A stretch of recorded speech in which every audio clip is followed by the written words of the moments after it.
ಶಾಸಕ ಮುನಿರತ್ನ ಬಂಧನ ವಿಚಾರಕ್ಕೆ ಸಂಬಂಧಪಟ್ಟಂತೆ ನನಗೆ ಸರಿಯಾಗಿ ಗೊತ್ತಿಲ್ಲ. ಈ ಬಗ್ಗೆ ಮಾತನಾಡೋಕೆ ಅವ್ರ ಪಕ್ಷ ಅಂದ್ರೆ ಬಿಜೆಪಿ ಅಶೋಕ್ ಇರ್ಬೋದು ಮತ್ತೆ ವಿಜಯೇಂದ್ರ ಇವರಿದ್ದಾರೆ. ಪ್ರಕರಣದ ಬಗ್ಗೆ ಅವ್ರು ಮಾತನಾಡಬೇಕು ಅಂತ ಡಿ.ಕೆ. ಶಿವಕುಮಾರ್ ಅವರು ಮಾತನಾಡಿದ್ದಾರೆ. ಅಮೆರಿಕ ಪ್ರವಾಸವನ್ನ ಮುಗಿಸ್ಕೊಂಡು ಬಂದಿರುವಂತಹ ಡಿ.ಕೆ. ಶಿವಕುಮಾರ್ ಅವರ ಫಸ್ಟ್ ರಿಯಾಕ್ಷನ್ ಇದು ಮುನಿರತ್ನ ಬಂಧನಕ್ಕೆ ಸಂಬಂಧಪಟ್ಟಂತೆ. ಅವರೆಲ್ಲರೂ ಕೂಡ ಸರಿ ಅಂದ್ರೆ ವಿಜಯೇಂದ್ರ, ವಿಪಕ್ಷ ನಾಯಕ ಆರ್ ಅಶೋಕ್ ಇವರೆಲ್ಲರೂ ಕೂಡ ಸರಿ ಅಂದ್ರೆ ಸರಿ. ಈ ಬಗ್ಗೆ ಇನ್ನಷ್ಟು ಮಾಹಿತಿಯನ್ನ ಪಡ್ಕೊಂಡು ಮಾತನಾಡ್ತೀನಿ. ಯಾಕೆಂದ್ರೆ ಅವರು ಪ್ರವಾಸದಲ್ಲಿದ್ರು, ಈಗ ವಾಪಸ್ ಬಂದಿದ್ದಾರೆ. ಸದ್ಯಕ್ಕೆ ಇದಕ್ಕೆ ಸಂಬಂಧಪಟ್ಟಂತೆ ಏನು ಡೆವಲಪ್ಮೆಂಟ್ಸ್ ಇದೆ ಅದೆಲ್ಲದ್ರ ಬಗ್ಗೆ ಕೂಡ ನಾನು ತಿಳ್ಕೊಂಡು ಮಾತನಾಡ್ತೀನಿ.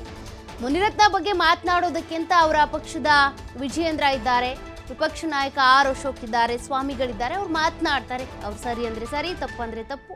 ಇದ್ರ ಬಗ್ಗೆ ಇನ್ನೂ ಮಾಹಿತಿ ನಂಗೆ ಸರಿಯಾಗಿ ಗೊತ್ತಾಗಿಲ್ಲ, ತಿಳ್ಕೊಂಡು ಮಾತನಾಡ್ತೀನಿ ಅಂತ ಡಿ.ಕೆ. ಶಿವಕುಮಾರ್ ಅವರು ಫಸ್ಟ್ ರಿಯಾಕ್ಷನ್ ಕೊಟ್ಟಿದ್ದಾರೆ.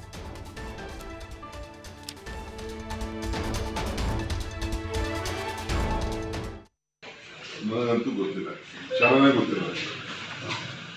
ಈಗ ಏರ್ಪೋರ್ಟ್ ಅಲ್ಲಿ ಟಿವಿ ಪ್ರಶ್ನೆ ತಿಳಿದ್ಬಿಟ್ಟು ಮಾತಾಡ್ತೀನಿ. ನಾನು ಯಾವುದೋ ಅದ್ರ ಬಗ್ಗೆ ನಾನು ಮಾಹಿತಿ ತೆಗೆದುಕೊಂಡು ಇಂಥ ವಿಚಾರ ಎಲ್ಲ ಬಿಜೆಪಿಯವರೇ ಇದನ್ನ ಸಂವಿಧಾನದ ಹಕ್ಕಿನಲ್ಲಿ ಆರ್ ಅಶೋಕ್ ಇದ್ದಾರೆ, ಪಕ್ಷದ ಅಧ್ಯಕ್ಷರಲ್ಲಿ ವಿಜೇಂದ್ರ ಇದ್ದಾರೆ, ಸೆಂಟ್ರಲ್ ಮಿನಿಸ್ಟರ್ ಇದ್ದಾರೆ,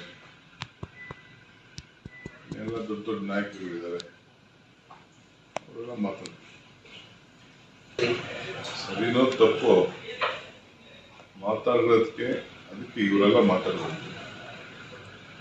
ಆ ಸಮುದಾಯದ ಮುಖ್ಯಸ್ಥರು, ಸ್ವಾಮೀಜಿಗಳು, ಹಿರಿಯರು, ಬೇರೆ ಬೇರೆ ನಾಗರಿಕರು ಎಲ್ಲರೂ ಮಾತಾಡ್ತಾರೆ. ಇದ್ರ ಬಗ್ಗೆ ಏನು ಅಭಿಪ್ರಾಯ, ಒಳ್ಳೆಯದು ಕೆಟ್ಟದ್ದು ಅವರೆಲ್ಲ ಮಾರ್ಗದರ್ಶನ ಕೊಡಬೇಕು.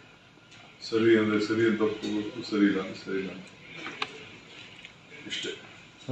ಇನ್ನು ನಾನು ಮಾಹಿತಿ ತಿಳ್ಕೊಂಡು ನನಗಂತೂ ಗೊತ್ತಿಲ್ಲ, ವಿಚಾರನೇ ಗೊತ್ತಿಲ್ಲ. ಈಗ ಏರ್ಪೋರ್ಟ್ ಅಲ್ಲಿ ಟಿವಿ ಪ್ರಶ್ನೆ ಕೇಳಿದ್ರು.